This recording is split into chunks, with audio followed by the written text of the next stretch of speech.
Bom dia a todos. Daremos início agora à apresentação de resultados do segundo trimestre de 2025 da Moura do B. Eu sou Alan Aquino e apresentando os resultados, Diego Vilar, CEO da companhia, Diego Vanderlei, CFO, e Diogo Barral, diretor de Relações com Investidores. Para fazer perguntas, caso você queira realizar a pergunta, utilize a funcionalidade do Raise Hand. E caso você queira escrever a pergunta, utilize a funcionalidade do Q&A. Ao final desta apresentação, abriremos a sessão de perguntas e respostas. Gostaria de lembrar que eventuais declarações que possam ser feitas durante a conferência baseadas em premissas da diretoria da Moura do B. As considerações futuras não são garantias de desempenho, pois envolvem riscos e incertezas e dependem de fatores que podem ou não acontecer. Disclaimer feito. Vilar, você está com a palavra. Obrigado, Alan. Bom dia a todos. Muito bom estar aqui com vocês, falando mais uma vez sobre a apresentação de resultados da Moura do B. Um ano que a empresa se consolida num novo patamar. Ele não é apenas um bom ano, né? Ele passa a ser agora a base do que a gente enxerga que serão os próximos 5 anos da Moura do B, né? Principalmente no que tange a dados operacionais e que, ao longo do tempo, se refletirá em dados financeiros. Algo que é importante destacar aqui para vocês, antes que nosso CFO e nosso diretor de RI comecem a apresentação operacional e financeira da empresa, eu gosto de comentar alguns pontos que julgo importantes para tentar balizar vocês do que está acontecendo e o que será dos próximos meses aqui para a gente fechar o ano de 2025. Apenas no segundo tri desse ano, a gente lançou 1,9 bilhão de reais. E eu já dou aqui uma mudança de patamar, inclusive nas perspectivas que vocês vêm traduzindo. Vocês estavam sendo guiados para algo próximo de 3,5 bi em lançamento no ano. A gente já fez nos últimos 12 meses 3,8.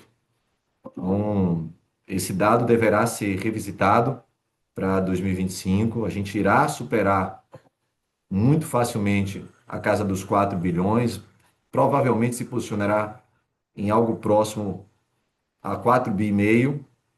E para que isso não provoque risco não só operacional, mas de estrutura de capital da companhia, os lançamentos têm se concentrado em projetos de condomínio fechados e projetos maiores, né? Não são tão projetos tão grandes também que preocupem, mas são projetos que mudam o patamar de VGV médio da companhia e já tem sido assim, né, desde o início do ano. E aqui está aberto ainda nesse quadrante, vamos chamar assim, dos 3,8 bi, confirmando o que eu estou falando, né? 2,7 bi foi em condomínio fechado, 72%, e 1,1 bi foi no modelo de incorporação totalmente concentrado na Mood, né? Então, daqui para frente também terá um mix maior de incorporação com a única, aumentando essa exposição, e no estabilizado é natural esperar que a Moura do B tenha um veículo de 1 bi na Mood, 1 bi na única. E aí o restante complementa o nosso plano de negócio, será em modelo de condomínio fechado na Moura do B. Então a Moura do B cada vez mais migra para o luxo e a gente deixa o médio padrão para a Mood e a faixa 3 do Minha Casa Minha Vida para a única, e tende a ser um mix em torno de 4 bilhões de reais para o nosso plano de negócio. Pontualmente esse ano a gente já supera os 4 bilhões de reais, não é normal de esperar isso no estabilizado, não é isso que a gente está olhando daqui para frente, mas a gente fará esse ano pelo menos 1,5 bilhão do que vocês vinham prevendo para o ano.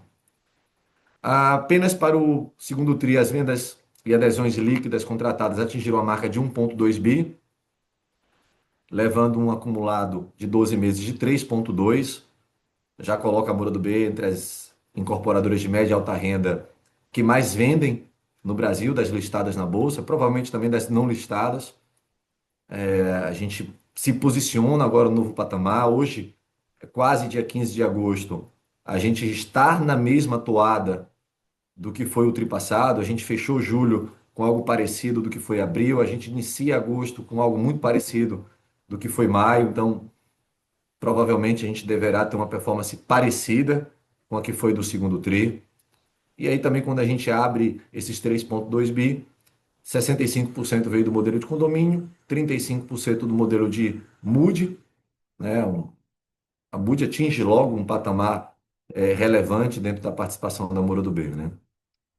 E aí não é imediato, a gente começa a ter um reflexo também no incremento de receita, né? Apenas no segundo tri a gente atinge 665 milhões de receita líquida, com a margem bruta ajustada de 34%. Aqui cabe um disclaimer muito importante, que o que houve de redução muito baixo de margem não está atrelado à perda de desempenho do custo dentro da composição do projeto. O que aconteceu foi que teve uma torna significativa reconhecida no segundo trimestre, da qual o terreno foi adquirido em dinheiro. Então, quem acompanha bem a Moura do B sabe que todas as vezes que o condomínio é numa permuta física, a torna entra líquida, quando ela é comprada em dinheiro, a torna bruta, a deduzir o custo, isso acaba influenciando na margem, mas não mudou em nada a rentabilidade da empresa, né? Pelo contrário, eu até trago um ponto para vocês terem uma ideia de quanto que nós temos contratado de torna. Quando a gente olha essa mesma receita nos últimos 12 meses, a gente já atinge 2 bilhões, a gente já vinha guiando vocês que em 2025 a gente iria superar os 2 bilhões em receita, já superamos, ela cresce daqui para o final do ano. Esse número já não é nem mais base para a gente analisar a empresa. E 51% da receita veio do condomínio, 49%, né? Meio a meio. Hoje a empresa está bem equilibrada. É de se esperar que no futuro a gente tenha um mix parecido com esse. É óbvio que vai reduzir um pouco o condomínio, porque não dá para o condomínio receitar na totalidade que a gente vai lançar EVD, né? A gente não receita a unidade. Também quem acompanha sabe que nós temos três fontes de receitas que reduz a participação, mesmo que no plano de negócio esteja equilibrado. Aqui um destaque é o lucro líquido do trimestre, que atinge a marca de 120 milhões. Se a gente fosse anualizar esse número, vocês iam encontrar algo que a gente não vem guiando o mercado. E não quero que vocês façam isso, não transformem isso já no curto prazo numa anualização. Porém, eu tinha falado no call do primeiro TRI, para todo mundo que está valendo 270 a 280 milhões, estava errado, que deveria se guiar para pelo menos 350. Função, de novo, né? A gente sempre tem um tom bastante conservador e acaba o modelo entregando no operacional um resultado melhor. Eu agora digo que para guiar para 2025 a gente deveria trabalhar com um piso de pelo menos 380 milhões. Tá? A gente já não tem mais como piso os 350. Então eu acho que, baseado no que a gente performou nos últimos 6 meses e o que a gente está olhando hoje de forma conservadora, 380 é um piso de lucro líquido para o ano, né? Nos últimos 12 meses a gente já chega a 325. Em nenhum momento a gente olha para frente e vê mais isso como um número analisado. A margem líquida passa dos 18%. E aqui o mais importante é que o retorno médio do patrimônio atinge os 21%. A gente rompe a barreira dos 20% e com certeza terminará o ano acima disso. Nosso objetivo não é ter uma empresa que venha surpreendendo vocês com mais lançamento e mais venda. A gente não está com um compromisso de crescer ela. Como eu disse a você, provavelmente esse é o novo patamar da empresa e crescimento além disso é marginal, porque a gente tem uma fotografia ou uma premissa muito forte de não querer alavancar a empresa. A gente fecha o segundo trimestre com 11% de dívida líquida sobre PL, mesmo com esse forte crescimento, mesmo com pagamento de dividendos, e a gente não quer abrir mão de ser desalavancado, pagar dividendos. O Brasil, ele oscila muito, tanto em índices que refletem nos dados operacionais da companhia, como também na sua estrutura de capital, e ser desalavancado é a regra do nosso jogo, pelo menos.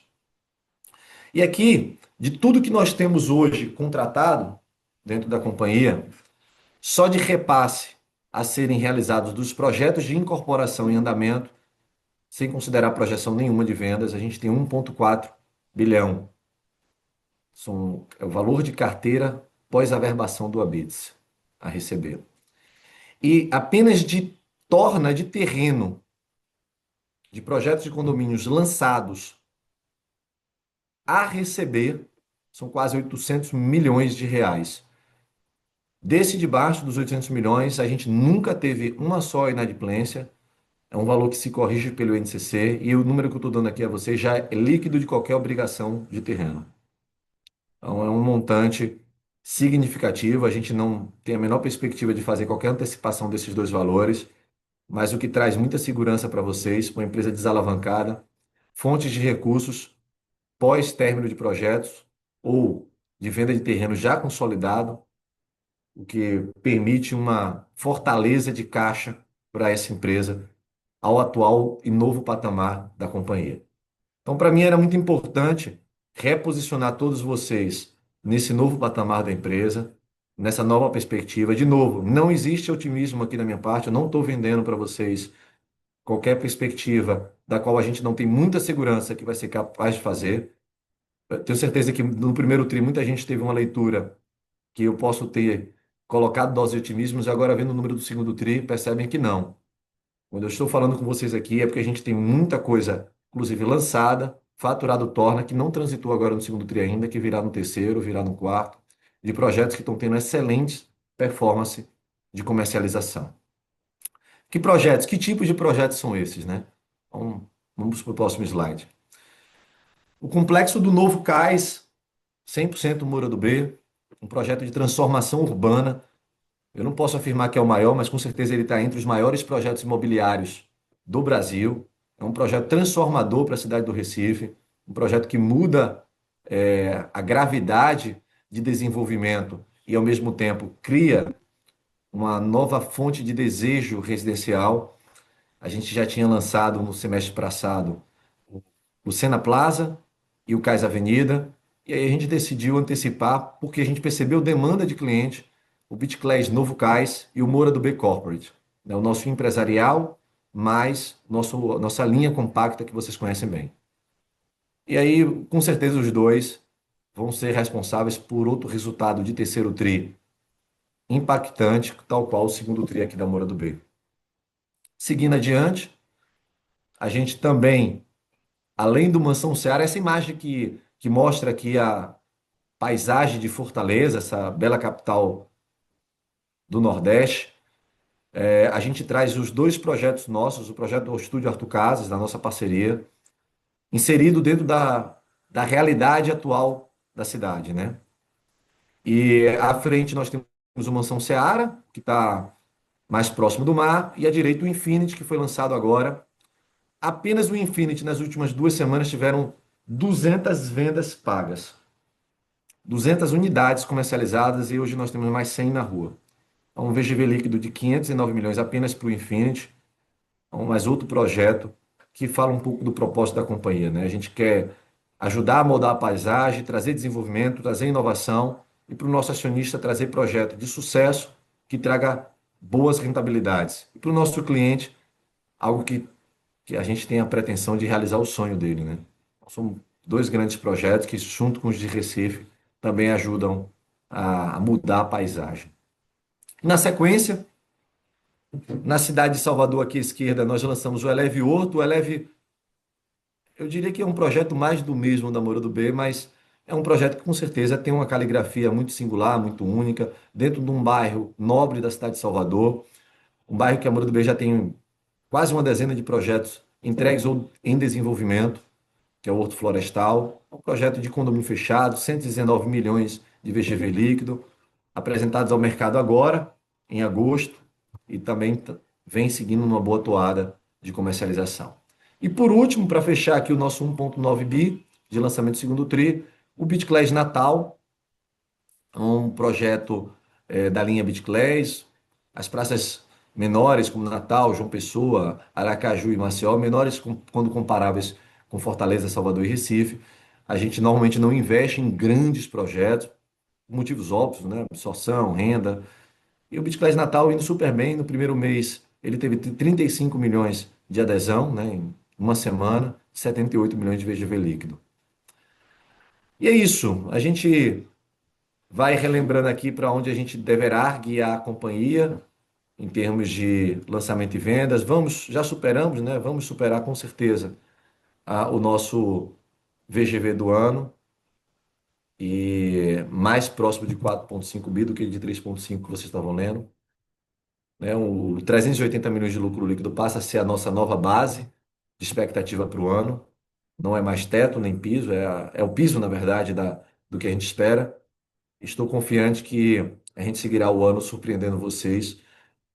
E apesar dos desafios das discussões macroeconômicas, a gente tem se esforçado, a gente vem se esforçando bastante para que a Moura do B possa se diferenciar cada vez mais e entregar valor ao nosso cliente, em surpreender com projetos que gerem desejo, gerem demanda, e o nosso investidor, para que ele encontre aqui a melhor alocação de rentabilidade do seu capital. O nosso compromisso com vocês que estão assistindo é de poder rentabilizar o máximo de vocês, mesmo num país de juros de 15%. E eu acredito que nisso a gente vem guiando a empresa e mostrando a vocês que somos capazes de se consolidar entre as melhores incorporadoras do país. Estamos nessa trilha, obcecado por esse desejo de ser a melhor empresa, tá bom? Vou passar aqui agora a palavra para Diogo Barral, ele vai entrar com os dados operacionais. Na sequência, Vanderlei vai falar dos financeiros e eu volto ao final com as perguntas e respostas, tá bom? Obrigado. Obrigado, Vilar. Bom dia a todos. Eu vou entrar no detalhe aqui da nossa operação. Iniciando com os lançamentos, a companhia encerra o segundo TRI lançando praticamente 1,9 bi. Isso representa um crescimento de 192% no ano contra ano e 363% em relação ao primeiro TRI. Acho que o detalhe aqui, e a gente vem falando isso, é o avanço do condomínio no nosso volume lançado, que nesse segundo TRI representou quase que 80% do nosso VGV lançado, considerando os 1,9 bi. Do lado direito, a gente traz o número acumulado do ano, a gente alcança os 2,3 bi em VGV lançado, representando um avanço de 130% em relação à primeira metade do ano passado. Seguindo com as vendas, a gente encerra o segundo TRI com 1,2 bi comercializados. Isso representou um aumento de 142,5% no ano contra ano e 116,5% em relação ao primeiro trimestre. No acumulado do ano, a gente chega à marca dos 1,7 bi, representando um aumento de 101,9%, quase 102% em relação ao primeiro semestre do ano passado. Do lado direito, o nosso indicador aqui de distrato, a gente consegue ver a trajetória dele, segue num patamar bem saudável. A gente encerra o segundo TRI com os distratos representando 6,5% da nossa venda bruta. E a gente sempre traz para vocês esse número ajustado, quando a gente elimina da conta a troca de titularidade ou mudança entre unidades, ele passa a representar apenas 2,9% da nossa venda bruta. Abaixo, a VSO da companhia, acho que aqui também vale um destaque. Se a gente olha aqui a trajetória, esse é o quarto trimestre consecutivo que a companhia apresenta uma VSO acima dos 50%. Ao final do segundo TRI, esse indicador ficou nos 55,6%, o que nos coloca como a empresa de média e alta renda que apresenta o melhor indicador de velocidade de venda no nosso segmento. Com relação ao gráfico da direita, a gente traz aqui a VSO dos lançamentos. A dinâmica não foi diferente. A gente encerra o segundo TRI com 57,4% de VSO, que mostra que a companhia vem sendo assertiva e a nossa força da marca aqui na região onde a gente tem a operação concentrada. Avançando, a gente traz o estoque, que apesar de ter aumentado em relação ao primeiro trimestre, passou para 2,8 bi. Vale destacar aqui que o indicador de cobertura ele não se moveu, permaneceu nos 10 meses. E um outro ponto importante que não está na tela, mas vale mencionar, é que o nosso estoque pronto, as unidades concluídas, elas representam um volume muito baixo em relação ao volume total do nosso estoque, 5%, inclusive uma queda em relação ao primeiro trimestre. O nosso banco de terreno, a companhia tem sido eficiente, dada a nossa força de marca e a relevância na região. Vocês viram que a gente lançou 1,8 bi e de forma muito rápida o ponteiro basicamente não se mexeu em relação ao segundo trimestre. A gente encerra o segundo tri com 9,5 bi em VGV potencial distribuídos em 53 terrenos. O mais importante aqui é a forma de aquisição dentro dessa composição. A gente tem adquirido a maior parte deles via permuta, 70% desses 9,5 bi foram adquiridos via permuta e apenas 30% adquiridos em dinheiro, o que contribui com a dinâmica de caixa da empresa. Avançando para os projetos em andamento, a gente encerra o trimestre com 61 projetos, 22 deles no modelo de incorporação e 39 no modelo de condomínio. Para encerrar aqui essa parte operacional da apresentação, a gente sempre traz a evolução e como que vai funcionar as entregas da companhia para o ano e para os próximos anos. Nessa primeira metade do ano, a empresa entregou 6 projetos e ao longo dos próximos meses, até o final do ano, a gente tem mais 14 empreendimentos para serem entregues. Eu deixo agora com o Vanderlei, ele vai seguir com os nossos destaques financeiros e contábeis. Pessoal, bom dia. Começando aqui pela receita líquida, a gente entregou no segundo TRI 665 milhões, um crescimento de 70% em relação ao segundo TRI do ano passado e de aproximadamente 50% em relação ao primeiro TRI desse ano. A gente consegue observar um crescimento relevante na receita do condomínio. Diego comentou um pouco. Nesse trimestre, a gente teve o reconhecimento da torna do Cais Avenida. Isso contribuiu bem aqui para o crescimento da receita no segmento de condomínio. No acumulado do ano, a gente passa dos 1 bilhão de receita, né? Também um crescimento aqui em 58% aproximadamente em relação ao ano de 2024, com todos os dois segmentos aqui tendo crescimento, né, de receita, incorporando aqui mais resultado para a nossa DRE. Seguindo para lucro bruto, a gente entrega 230 milhões no segundo TRI, crescimentos na média de 35% a 38% em relação tanto ao trimestre, o mesmo trimestre do ano passado, quanto ao primeiro trimestre desse ano. O mais importante aqui é a manutenção da margem bruta consolidada da companhia, que a gente entregou no TRI 34,4%. Diego comentou um pouco sobre como a torna do Cais Avenida impactou a margem do condomínio para baixo nesse trimestre, sem afetar a lucratividade. E no acumulado do ano, a gente entrega 385 milhões, crescimento também aqui de aproximadamente 50% em relação ao ano passado, a margem consolidada próxima aos 35%.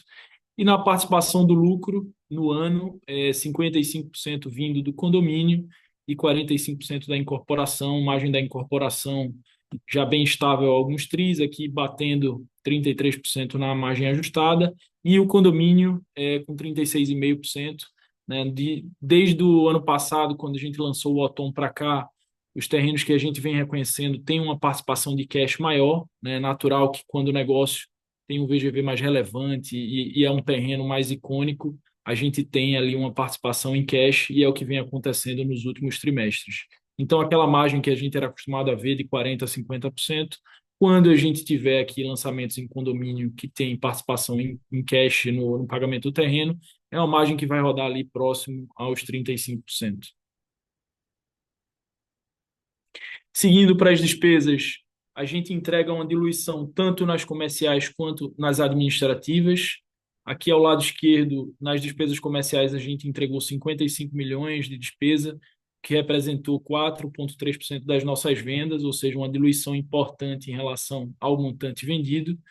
E do ponto de vista das despesas administrativas, a gente entregou 31 milhões no segundo TRI, aqui uma diluição tanto em relação às vendas, que representaram apenas 2,4%, quanto também em relação à receita, 4,7%, aqui um percentual bem abaixo do que o que a gente vinha entregando nos últimos tris, uma diluição com a representatividade importante.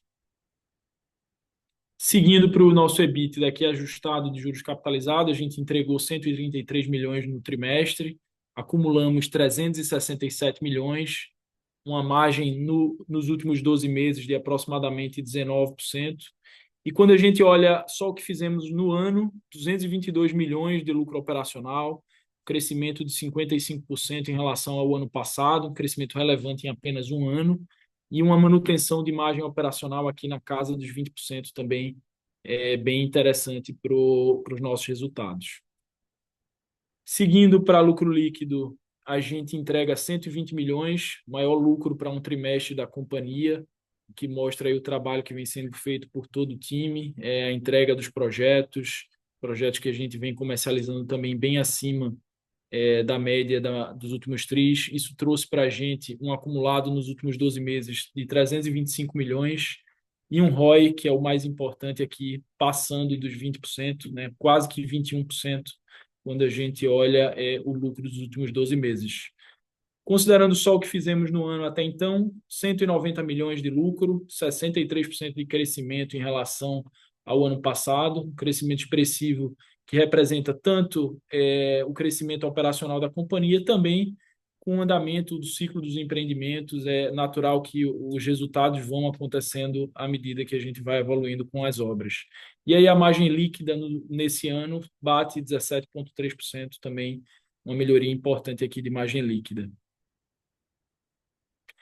Nos resultados a Propiar, que já estão contratados, na incorporação ao lado esquerdo, a gente tem um crescimento importante aqui de 14% aproximadamente de resultados a Propiar na incorporação, aqui bem puxado pelos projetos da linha Moody. Já vendemos quase que 1.000 unidades só da Moody esse ano, né? Ele vem tendo uma performance de vendas representativa no nosso resultado, e a gente tem muito resultado contratado ainda para contribuir para a nossa DRE. Isso a gente já vem vendo na margem nos últimos trimestres, e quando a gente olha para frente, a gente ainda tem mais a trazer. Principalmente a gente consegue enxergar aqui um ganho de ponto percentual na margem bruta, com um grande incremento aqui da Moody nos nossos resultados. E ao lado direito, a gente traz os resultados apropriados do condomínio de venda fechada e taxa de administração. A venda fechada é uma manutenção de 40 milhões aproximadamente de resultado a incorrer, também uma manutenção de margem bruta de 28%. E taxa de administração é natural que, como a gente lançou muitos condomínios, esse montante a reconhecer aumente. Então, a gente tem 355 milhões aproximadamente, crescimento de 23% em relação ao primeiro tri. Para fechar aqui os destaques financeiros, a gente traz a nossa posição de caixa, né, e o quanto que a gente gerou, consumiu de caixa no TRI. Nesse trimestre foi uma queima operacional de 6 milhões, considerando os 50 milhões que foram pagos em maio, a gente acumulou 182 milhões de dívida líquida, o que representa 10,7% do nosso patrimônio. Quando a gente olha nos últimos 12 meses, a gente gerou 10 milhões de caixa, e aí nesse trimestre, nesses últimos 12 meses, pagamos 105 milhões de dividendos, e então a gente chegou nesse patamar de 180 milhões aproximadamente de dívida líquida. Aqui é bom dar um disclaimer, né? A gente sempre traz a nossa expectativa de como que a gente vem vendo o caixa, como isso se conecta com o que está no nosso modelo. A gente ainda espera rodar a empresa entre 15% e 20%. Estamos num ciclo de queima que deve continuar até o primeiro e o segundo tri do ano de 2026, isso já considerando um pagamento de dividendos, né? Só para lembrar, a gente tem na previsão pagar mais 50 milhões esse ano ao final do ano, e ano que vem a gente está enxergando uma possibilidade de até aumentar aqueles 100 milhões que a gente vem fazendo recorrentemente a partir do segundo semestre, que é quando a gente gera mais caixa. Então, é isso. A gente entrega 10,7, deve queimar até chegar entre 15 e 20, estabiliza a empresa, e a partir do segundo semestre de 2026 a gente consegue enxergar uma geração forte de caixa. Então, encerro aqui os destaques financeiros. Passo a palavra agora a Alan para seguir com o Q&A. Obrigado, pessoal. Bem, pessoal, iniciaremos agora a nossa sessão de perguntas e respostas. Caso você queira falar sua pergunta, utilize a funcionalidade do Raise Hand. E caso você queira escrever a sua pergunta, mande pela funcionalidade do Q&A. A primeira pergunta vem de Matheus Meloni, do Santander. Matheus,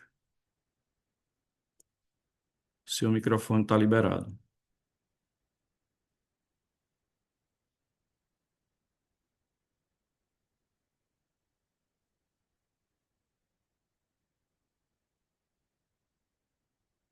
Opa, oi pessoal. Bom dia. Primeiramente, parabéns aí pelos resultados, né? E obrigado aqui pelo espaço para fazer a pergunta. Acho que do nosso lado temos duas aqui. A primeira bom, acho que ficou bem claro aí o speech de vocês de crescimento de lançamentos, né? Então, a gente queria entender o que que vocês consideram, se vocês consideram que a estrutura de capital da companhia hoje, né, ela está preparada para esse pipeline aí de crescimento e também entender qual o nível de alavancagem máxima que vocês estão confortáveis em chegar aí, pensando em dívida líquida PL. E aí a segunda pergunta é mais ali olhando o P&L, né? A gente viu nesse trimestre um efeito não recorrente ali, acho que se não me engano, de reavaliação de terrenos, né? Então eu queria entender, dar um pouco mais de cor, né, no que foi esse efeito, entender o racional, se foi pedido da auditoria, enfim, e se tem mais alguma coisa de terreno aí que pode passar por esse processo, tá? Acho que do nosso lado é isso. Obrigado. Bem, Matheus, bom dia. Obrigado pelas duas perguntas. Primeiro, vamos falar do nosso modelo de lançamento versus a alavancagem da companhia, né? Lá atrás, nos destaques, eu deixei claro que nosso compromisso não é com crescimento, é com rentabilidade, com baixa alavancagem e realização de sonhos de clientes. E todas as vezes que a gente constrói o modelo da companhia e olha sempre os próximos 5 anos, a gente não aceita, mesmo pós-pagamento de dividendos, que a empresa supere os 20% de dívida líquida sobre PL. Esse é o nosso teto para tolerar crescimento dentro da empresa, com todas as premissas de conservadorismo que a gente estrutura os resultados, tá? Então, esse ano, a gente chega aos 4,5 bilhões, fortemente impactado em lançamento e comercialização do modelo e regime de condomínio fechado, o que nos permite, do ponto de vista de estrutura de capital, principalmente quando o terreno é adquirido via permuta, crescer sem gerar alavancagem significativa. Pelo contrário, ela é diminuta diante do tamanho da operação. E é por isso que a gente tolerou esse crescimento desse ano. Mas quando a gente estabiliza a empresa para olhar para os próximos 5 anos, a gente considera de forma conservadora o condomínio não nesse patamar, mas sim 2 bi. Isso é importante, inclusive, para dar segurança a vocês de que a nossa leitura de plano de negócio é conservadora, ou seja, é reduzir o tamanho da operação de condomínio para cada vez mais rentável, escolhendo projetos, e um bid única e um bid mood. E apesar do modelo padrão, pelos excessos de cuidados que nós tomamos, não leva a única a ser no curto prazo geradora de caixa, mas a gente sabe que na prática o modelo de Minha Casa Minha Vida, principalmente no faixa 3, se bem tocado, ele tem uma geração de caixa semelhante ao do modelo de condomínio fechado ou parecido. Então a gente concentraria aqui a MUD a R$ 1 bilhão, onde aí sim a gente tende a tomar um plano empresário mais tradicional, uma carteira mais em torno de 40% durante a fase de obra, 60% no financiamento e uma exposição. Apesar de que a nossa realidade hoje é que metade das unidades da MUD se enquadram no faixa 4 e aí a gente pode surfar, que não está dentro das nossas previsões futuras, mas é óbvio que operacionalmente a gente trabalha para poder atender a essa faixa. E a segunda parte da sua pergunta, entendendo que eu fui amplo na resposta da primeira parte, é que todos sabem, né, principalmente quem vem acompanhando bastante o nosso P&L, que a gente tinha quatro áreas como propriedade para investimentos, marcado um pouco acima dos R$ 200 milhões, com laudo, obviamente, de instituições independentes e de alta reputação, auditado pela auditoria. E que eu sempre dizia, o Vanderlei também sempre explicava, que nosso objetivo ali nunca foi fazer desenvolvimento imobiliário porque não cabia. Era mais para foco de unidade industrial, até pela localização e pelo entorno que ela estava inserida. No final do dia, e resumidamente, a gente vende metade disso, é, trocando em área para produto imobiliário, cuja parte já lançamos e já temos no conta a receber como resultado a realizar nos próximos 36 meses. Então, ela reduziu significativamente por ter feito essa permuta, e o objetivo da outra metade é fazer a mesma coisa. O ajuste ali do preço basicamente é isso. A gente, por regra contábil, quando um laudo vem acima, você faz esse ajuste. Não é o que a gente sempre quis, mas óbvio, né? Na hora que a gente comercializa e roda isso a preço de mercado, a própria auditoria pede para a gente fazer esse ajuste. E quando eu digo que a gente sempre não quis, não é porque era marcado para baixo, era o contrário, tá? Era marcado para cima, então era mais por uma questão de conservadorismo. Então hoje isso tem um percentual nominalmente que eu julgo alto, né? Um pouco mais de 100 milhões de reais, o Vanderlei pode dizer, eu acho que é em torno de 112, porém é irrelevante diante do nosso novo patamar de empresa, né? Mas continuamos, não é pela irrelevância em termos de tamanho, que para a gente não tem altíssima relevância de seguir com uma operação semelhante à que a gente acabou de fazer, e iremos buscar isso com certeza. Bom, perfeito. Obrigado, pessoal. Bom dia.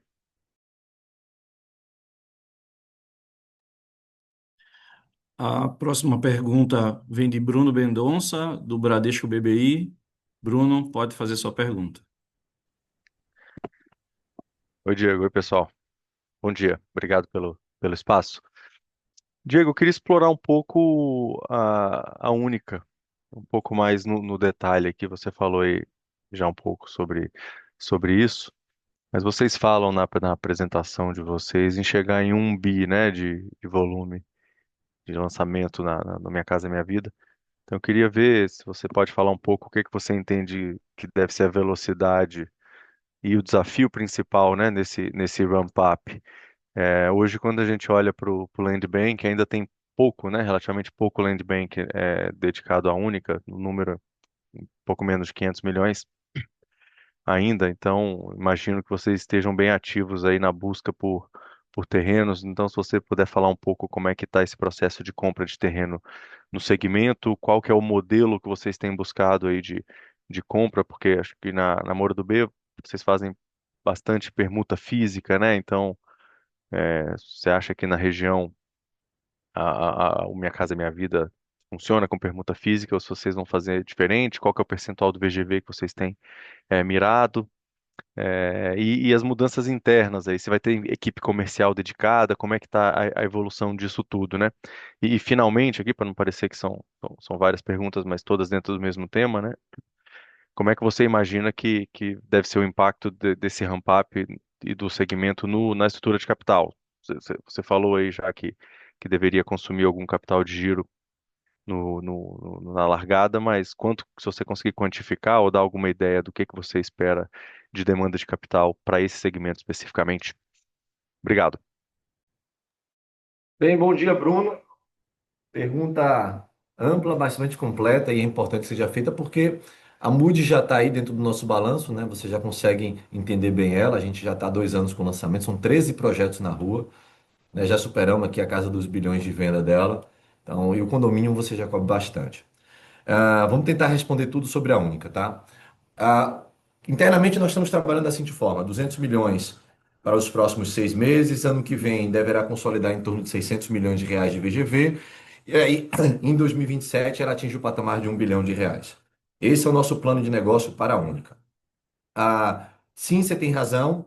A gente hoje, no balanço que nós informamos com o database de junho desse ano, a gente tinha esse land bank, mas é, de- desde então a gente vem somando quase que todo mês terrenos para a Única dentro de casa, em todas as praças, né? Fortaleza, Salvador, Recife, inclusive alguns projetos que nós tínhamos que lançar na Mood, nós decidimos lançar na Única, simplesmente pelo motivo óbvio, né?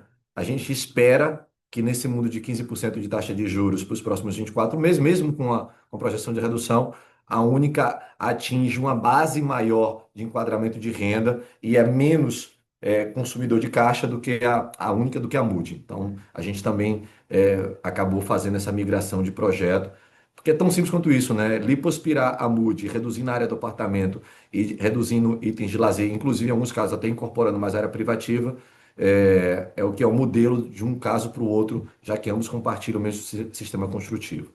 Então, em termos de ramp-up é esse, em termos de terreno, eu te dou a visibilidade de tamanho, a gente está bem pouco preocupado com demanda, porque isso começou a surgir muitos, em vários lugares, então a gente hoje já tem para fechar esse ano que garante esses números até 2027.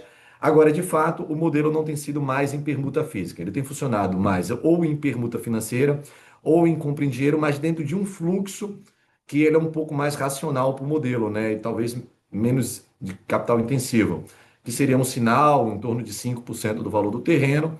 Aí a gente ou sem nem sinal, esperando de fato a aprovação do projeto, emissão de alvará e registro da escritura para dar o sinal, e aí um parcelamento corrigido pelo INCC em torno de 36 parcelas, quando comprado em dinheiro. Nunca à vista, nunca em pouco fluxo de pagamento, para poder demandar menos consumo de capital. Então, existe a permuta física, sim, para a única, mas é de se esperar que seja mais, como eu disse a você, permuta financeira ou compra no dinheiro para alguns terrenos, porque o próprio terreneiro, né, ele não tem esse mesmo nível de reconhecimento de valor quando entra a marca Moura do B. Mas a nossa cabeça vai priorizar sempre permuta física, mas já estou alertando que na Moura do B é mais simples fazer do que na única. Do ponto de vista de estrutura, também que se perguntou, a gente acabou de contratar uma pessoa que já trabalhou com Moura do B, um profissional ultra experiente, vocês logo vão conhecer, chama-se Fernando Reis. Ele acabou de entrar na empresa, ele tem dois grandes desafios.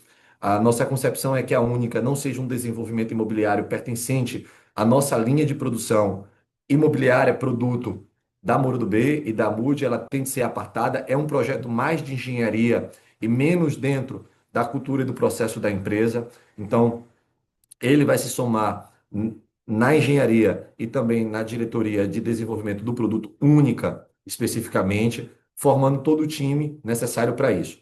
Também em paralelo, para poder a gente diminuir a nossa curva de aprendizado, mas eu lembro que, do ponto de vista construtivo, a MUD já é o mesmo sistema e vem dando certo.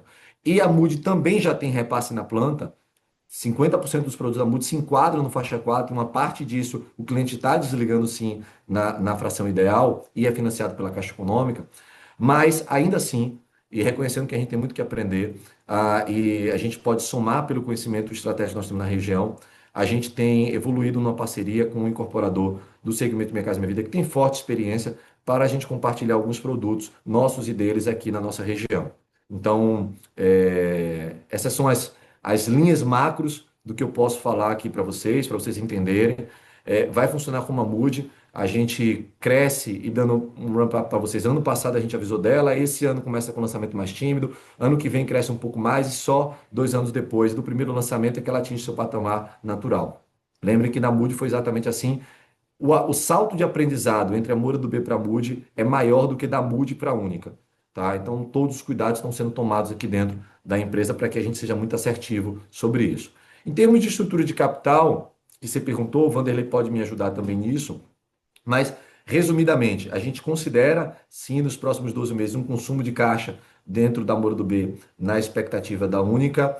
Ela tem um modelo que a gente está rodando apartado da empresa, sob todos os ângulos, desde estrutura societária até o quesito de execução de produto, mas quando a gente olha para a Moura do B, como antes foi perguntado pelo próprio analista do Santander, a gente não enxerga a Moura do B no consolidado das três empresas reportando dívida líquida superior a 20%, mesmo com esse investimento aqui.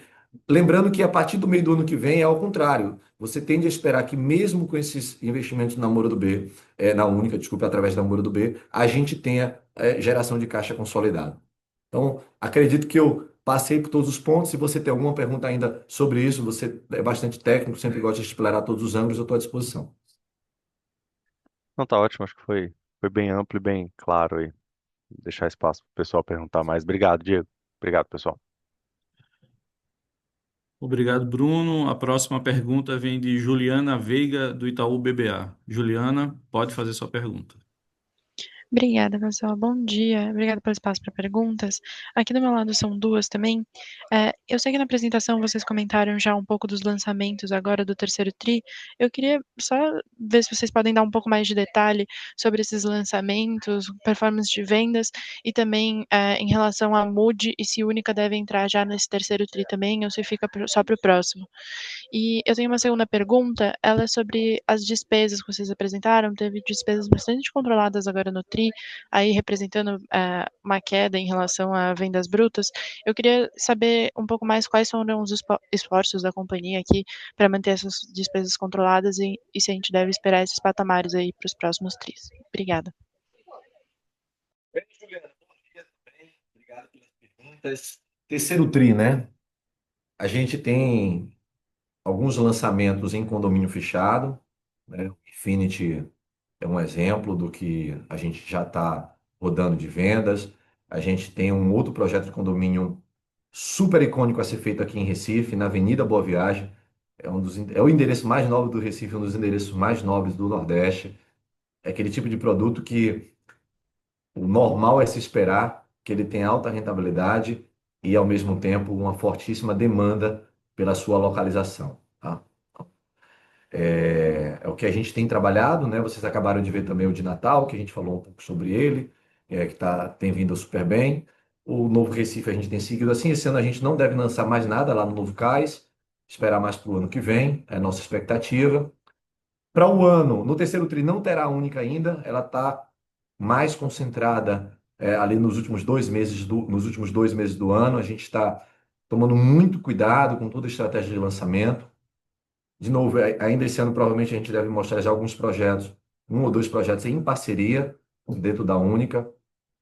E não deveremos ter mais lançamento da Mood esse ano, tá? É, a gente é capaz de lançar a Mood ali entre novembro e dezembro desse ano, mas só faremos isso se realmente se justificar uma fortíssima velocidade de vendas. De forma cautelosa, hoje, quando eu dei aqueles números de 4,5 bilhões, não tem nenhum Mood a lançar naquele número. Então, seria levar a empresa para um patamar de 5 bilhões de reais. Não parece ser a leitura que a gente está caminhando, nem o que está na minha cabeça nesse momento. Então, é isso em termos de plano de lançamento. A segunda parte da pergunta, eu falei tanto da primeira que eu acabei esquecendo. Alguém pode me... Hã? Das despesas, perfeito. Ah, do ponto de vista comercial, a gente acaba, de alguma forma, diluindo uma parte do nosso investimento de marketing, de estrutura, por conta do novo volume.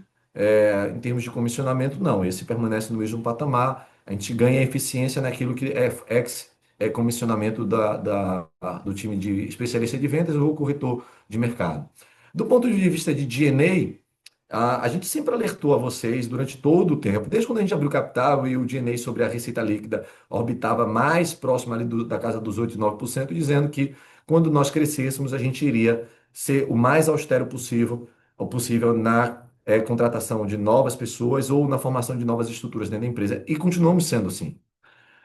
No início do ano, eu e a nossa diretora de gente, outras pessoas se envolveram num trabalho enorme de sentar de liderança por liderança. Então, foram todas elas, mais de 100 reuniões, entendendo o quanto o propósito da companhia, junto com a estratégia, estava desdobrado nas métricas e nos planos de ações para o ano de 25 e 26, as equipes que eram necessárias, onde a gente entendia que podia ter ajuste de gordura e promovemos os ajustes, tá? É até contraintuitivo uma empresa crescer tanto quanto a gente cresceu e no líquido haver redução de quadro. Mas na verdade é isso, né? Se você está liderando qualquer organização que cresce muito, você precisa de tempos em tempos parar e ir reduzindo os excessos naturais que acontecem com o crescimento. E a gente está muito atento a isso na empresa. Tanto é que começou a refletir em patamar de G&A sobre receita de empresa de Minha Casa Minha Vida, que tem uma estrutura de produto mais repetitivo. Então, o que é de se esperar para Moro do B como o Vanderlei colocou bem, é ganho de eficiência entre o lucro bruto e o lucro líquido, o lucro bruto crescendo e o lucro líquido crescendo mais em função disso daqui para frente. Perfeito, obrigada, pessoal. Obrigado, Juliana. A próxima pergunta vem de Juan Argento, da XP. Juan, pode fazer sua pergunta. Obrigado, Alan. Bom dia, Diego, Vanderlei Barral. Obrigado pelo espaço aqui. São duas perguntas que eu queria fazer, tá? A primeira é um pouco como que vocês estão enxergando, talvez, o desenvolvimento do modelo de condomínio entre as praças. A gente observa bastante, né, que Recife tem sido efetivamente uma das praças que tem elevado esse crescimento de condomínio justamente por causa do novo cais, né? E que Fortaleza também está puxando um pouco desse crescimento. E aí eu queria entender assim, se vocês esperam que assim essas duas praças sejam talvez as mais importantes de dinâmica de condomínio olhando para frente, se vocês ainda veem bastante espaço para ser explorado nessas duas praças, ou se talvez vocês enxergam talvez um modelo de condomínio um pouco mais disperso entre as praças, olhando para frente, talvez alguma oportunidade em alguma outra praça que vocês estão enxergando.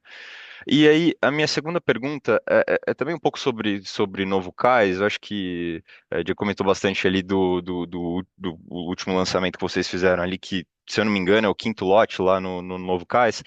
E vocês ainda, se eu não me engano, têm um lote 4 para desenvolver, né? E eu queria entender se como que está um pouco da expectativa do projeto. Eu lembro que talvez poderia ter algo em torno de 500 milhões de VGV nesse projeto, que também é algum dos icônicos aí da companhia. Queria entender se o projeto continua mais ou menos a mesma coisa e talvez a expectativa de timing de lançamento que vocês têm para esse projeto também. Obrigado. Bem, Juan, bom dia, obrigado pela pergunta. Vamos por partes, né? Não, o modelo de condomínio não está concentrado em Recife e Fortaleza. Você está pegando a fotografia talvez desse ano, mas se a gente voltar para o ano passado, Salvador colocou ano passado quase 1 bilhão de vendas líquidas no ano e fortemente impactado pelo lançamento do nosso Mansão Otom e o Infinity de lá, né? Então, quem carregou o modelo de condomínio fechado no ano de 2024 foi Salvador. E mostrando que ele já está bastante consolidado, né? A gente tem mais de uma dezena de obras em regime de condomínio fechado hoje na capital baiana. É, diria até que em número de canteiros mais do que Fortaleza, onde a gente tem uma exposição grande a projetos da MUD em Fortaleza. Fortaleza tem alguns projetos de condomínios, alguns grandes, inclusive, mas em número de canteiros, Salvador, no momento, tem mais. Recife sempre teve condomínio. Aliás, o primeiro projeto da Moura do B, dos mais de 270 já realizados ao longo da sua história, o primeiro foi aqui em Recife, foi em condomínio fechado e temos mais de 100 rodados dessa forma. Passou em termos de volume, um pouco mais tímido nos últimos 2 anos, 23 e 24, mas se você tirar a média dos últimos 5, sim, Recife tem uma exposição grande. Esse ano, especificamente, a gente tem esse privilégio do sucesso de vendas do Lucena Plaza, do Cais Avenida, agora Moura do B Corporate, Bitclass Novo Cais. E só para poder relembrar, o Bitclass o Novo Cais e o Corporate é um lote só, tá? Eles são dois subcondomínios compondo o lote 5. A gente tem mais dois projetos a lançar, agora entrando um pouco na segunda parte da sua pergunta, a lançar provavelmente ano que vem, né? Que na verdade é o lote 3B e o lote 4, tá? São projetos tão grandes quanto os demais, projetos que provavelmente terão uma boa rentabilidade, porque ele deverá seguir a linha dos demais. Espero eu que se a gente tiver um país ano que vem com um pouco mais de otimismo na macroeconomia, mantendo os indicadores importantes como desemprego, crescimento, parecido com esse ano, tenderá a pegar preço, né? Porque cada vez mais o local vira desejo, consolidação, e a gente está mostrando aqui o quanto a gente tem de demanda reprimida. Fato é que a gente tem um plano de negócio robusto para condomínio fechado para esse ano e para o próximo, né? A gente tem o privilégio hoje de estar tratando projetos estratégicos em 2025 para lançar em segundo semestre de 2027, né? Em todas as praças. O que a gente está muito atento em trazer negócios para o curto prazo, e leia-se 12 meses, é para a Única. Né? Como o Bruno tinha me perguntado, e eu dei claridade para ele, mas eu estou bastante seguro de que a gente, nesse número que eu falei para vocês, a gente vai entregar e vai cumprir sim. Então tá ótimo, Diego. Obrigado. Obrigado, Juan. A próxima pergunta vem de Rafael Heder, do Safra. Rafael, pode fazer sua pergunta. Pá, bom dia, pessoal. Obrigado pelo espaço. Eu queria tocar em dois pontos também. A primeira, talvez mais voltado para a Mood, mas entender mais assim no qualitativo das vendas, que a gente já começou a ver alguns sinais, né, de desaceleração econômica. Eu queria só entender assim com vocês se vocês já estão sentindo talvez uma demanda um pouco menor, ficando um pouco mais difícil de colocar preço lá nos produtos da Mood, e até entender dessa questão do faixa 4, Diego, que você fala que 50% dos produtos são enquadrados, mas queria entender assim dos consumidores, dos clientes da Mood, quanto que estão enquadrados dentro dos 12 mil reais de faixa de renda, né, que talvez eu entendo que isso poderia ser um limitador um pouco maior. E a segunda pergunta, eu queria tocar um pouco na questão de entregas, né? Eu estava vendo ali o pipeline, acho que vocês têm 14 projetos esse ano e 17 projetos ano que vem, e entendendo o qualitativo mesmo, como que está indo a evolução dessas obras, vocês estão tendo alguns atrasos, o que tá tendo algum gargalo, como que vocês estão vendo essa evolução? Seriam esses os dois pontos. Obrigado. Perfeito, Rafael. Bom dia para você também. Vamos lá por partes. Ah, O que a gente projeta de Mood está menor do que o que a gente fez recentemente, né? Como eu disse a vocês, a gente vinha crescendo muito rapidamente, a gente começou a ter um pouco mais de cautela, exatamente porque aquilo que está fora do faixa 4, que a Moody pega, que é um pouco mais de 50%, e um pedaço do próprio faixa 4, num Brasil de juros como o atual e de não crescimento de renda de forma significativa nessa fatia de renda, a gente percebe um pouco mais de resiliência no enquadramento da renda por comprometimento. Você tem razão sobre isso, e é exatamente esse conservadorismo que a gente projeta lá aqui para frente. Claro que se o Brasil reduz taxa de juros de alguma forma, isso reflete lá no faixa 4, a gente vai ter um benefício maior. Mas a velocidade de vendas da Moody dos últimos 12 meses responde de forma muito contrária ao que eu estou dizendo. Né? A gente está na casa acima dos 55% de VSO para Moody. Mesmo tendo dois Moody's que têm tido uma velocidade de vendas mais próxima da viabilidade do que da média dos outros 11 Moody's lançados. Aí talvez fale mais do produto do que da demanda, tá? Quando eu digo do produto, não é do produto Moody em si, mas da localização dele ou do preço que a gente resolveu puxar para tentar manter margem mais alta, sempre na Moody, que em termos de margem de incorporação, quando comparável com o da Moura do B, em incorporação é acima. Então, sim, você tem razão, a gente projeta esse tamanho de Moody menor do que o que a gente vinha projetando de crescimento, tanto que eu te dou o dado de R$ 1 bilhão, exatamente por essa cautela com ele. Por outro lado, a Moody tem mostrado, principalmente a gente já entregou o Arborê, está entregando mais dois projetos, que o nível de assertividade, de prazo de custo dela é bem maior do que na Moura do B e tenderá a ser ainda maior na Única por conta da industrialização e da repetição dos nossos projetos. E além da simplificação também, quantidade menor de atividades, traz uma demanda menor de mão de obra e isso naturalmente traz mais confiança da gente, tanto no prazo quanto no custo. Do outro lado, né, na Moura do B, aí já entrando na segunda parte da sua pergunta, sim, a gente vem visto que alguns projetos, principalmente dos modelos de condomínio fechado, eles estão entrando no prazo limite contratual dos nossos clientes, principalmente os projetos mais distantes dos centros urbanos, e basicamente o que acontece aqui é produtividade de mão de obra. Tá? O Brasil vive um problema grave que todos os incorporadores estão vivendo, e eu sempre dei muita transparência disso para vocês, que é tão simples quanto isso. 5% alto, 5,8%, 5,7% de desemprego, pleno emprego. Na outra ponta, nunca se derramou tanto subsídio social como hoje. Pega a curva de crescimento dos últimos 4 anos, não só da quantidade de pessoas que recebem Bolsa Família ou qualquer outro tipo de benefício social, e pegue mais ainda o valor que o governo destina para isso anualmente, que você vai ver exatamente o que eu estou dizendo, e aí parece completamente antagônico, né? Baixo desemprego e subsídio social, como é que pode isso? Sendo que na questão de quem está empregado, o salário mínimo já sumiu da prateleira, né? A gente não tem um único colaborador ganhando salário mínimo como salário base. Então, fato é que a mão de obra é o grande gargalo, a gente tem tomado várias providências dessas iniciativas, já falei de diversas para vocês. A Moody foi uma iniciativa para isso, a Única é outra iniciativa para isso, né? Que é a industrialização e a redução de etapas de processo de dependência de mão de obra através do processo construtivo, e também o programa de formação de mão de obra operacional, que a gente já falou sobre isso também com o MD Social, que é outro esforço nosso. Óbvio que eles, isoladamente, não são a solução, mas somados são mitigação desse problema que é mais estrutural para o nosso país, sem considerar ainda a questão da produtividade aí por um processo educacional, enfim, tudo mais.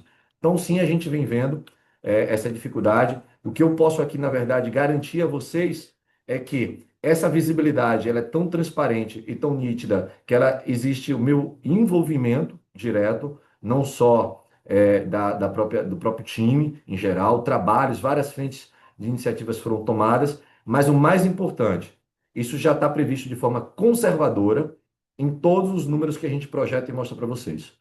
Como, por exemplo, se uma obra, ABC é o nome dela, ela tem uma projeção de prazo que era de 36 e agora ela vai ser feita em 40 meses, e o custo dela agora é 5% maior do que aquela base orçada lá atrás, todas as obras, mesmo que não tenham acontecido nem atraso nem variação de custo, semelhantes a elas, quando a gente entra no nosso modelo, a gente já considera a semelhança daquilo, de forma a proteger e blindar a companhia na manutenção da margem e do consumo de caixa dela sobre os próximos 5 anos.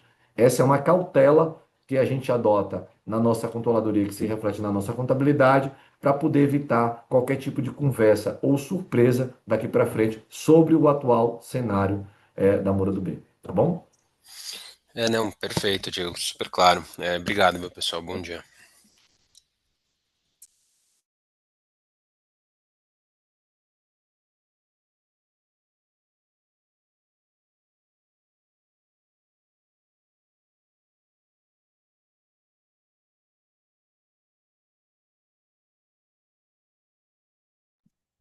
Em absoluto. É óbvio que seria a melhor tomada de decisão, porém, veja o nível de crescimento que a gente está entregando, com o nível de lucratividade que a gente está trazendo, para a gente poder tolerar que a empresa supere os 20% de dívida líquida sobre PL por antecipar dividendos. A gente não vai fazer isso, a gente não tem essa cabeça. A gente só faz isso com muita segurança e certeza absoluta de não alavancar a Moura do B. A gente acredita que a gente tem feito, mesmo sobre esse cenário, um uso muito adequado do capital do acionista. A gente já rompe os 20% do retorno médio do patrimônio. A gente irá crescer ainda ao longo do ano. Então, o que a gente hoje está fazendo é: quero ser desalavancado, quero ser a empresa que mais entrega resultado, para aí sim, na hora que a gente tiver uma confiança e uma estrutura de capital ainda mais robusta, poder levar o payout a alguma coisa entre 50% e 70% do que a gente estiver gerando de lucro no ano. Então, essa é a cabeça minha e de toda a estrutura de governança da companhia, e é assim que a gente vai agir, e dessa forma que a gente sempre prometeu a vocês que iria ser nosso comportamento. Não vamos mudar isso em função de qualquer parâmetro. A gente tem espaço para poder fazer alguma antecipação. Acabei de lá dar nos destaques, né, o nível de torna e de recebível que a gente tem futuro, mas há um país de 15% de taxa de juros versus uma possível tributação do ano que vem.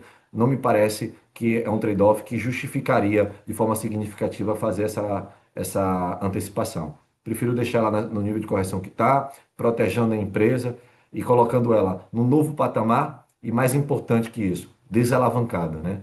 Eu desconheço uma empresa que navega em momentos de Brasil desafiador, com estrutura de capital robusta, que não aproveite as melhores oportunidades de aquisição de terreno e aí, pós essas tempestades, se saiam mais bem posicionada. É assim que a gente pensa. Esse jogo é longo para a gente ficar tomando decisões de curto prazo.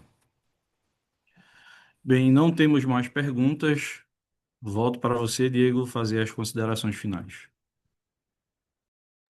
Bem, pessoal, agradecer principalmente a confiança dos investidores na empresa. Meu agradecimento começa sempre pelo cliente, mas o cliente aqui, na média, não nos assiste. Esse é um fórum para os nossos acionistas e todos os analistas que fazem cobertura da empresa. Reafirmar o nosso compromisso com a qualidade da informação para vocês, né, de estar sempre em função do que vinha acontecendo, com os ajustes dos quais a gente se sente muito seguro de informar, e a gente sabe muito da responsabilidade que é mudar o patamar da companhia, principalmente aumentando, né, diminuindo. É uma conversa ruim, mas tem que ser feita de imediato. Mas na hora que a gente fala que o patamar passa a ser outro, eu sei da nossa responsabilidade e daquilo que a gente informa passa a ser o piso. Então, a gente está muito seguro para o que a gente vai reportar nos 2 próximos trimestres aqui dentro da empresa. Reitero o que eu venho dizendo ao mercado. A nossa ação, mesmo com esse mais de 100% de crescimento no ano, ainda assim é barato, principalmente para quem tem uma informação aqui enviesada e privilegiada de saber como são os números e a performance do time. Acredito ainda mais no Nordeste, acredito na nossa base de clientes e fundamentalmente na capacidade da Moura do B de realizar negócios e rentabilizar o capital de vocês, tá? Então, por tudo isso, agradeço a confiança. Reitero que Barral e Vanderlei estão aqui junto comigo à disposição para ao longo do dia tirar outras ou mais dúvidas em particular. Espero que tenha dado uma visão bem ampla da cabeça da gente para os próximos 6 meses, 1 ano, 2 e até 5 anos. Obrigado a todos, um bom dia e uma boa quinta-feira.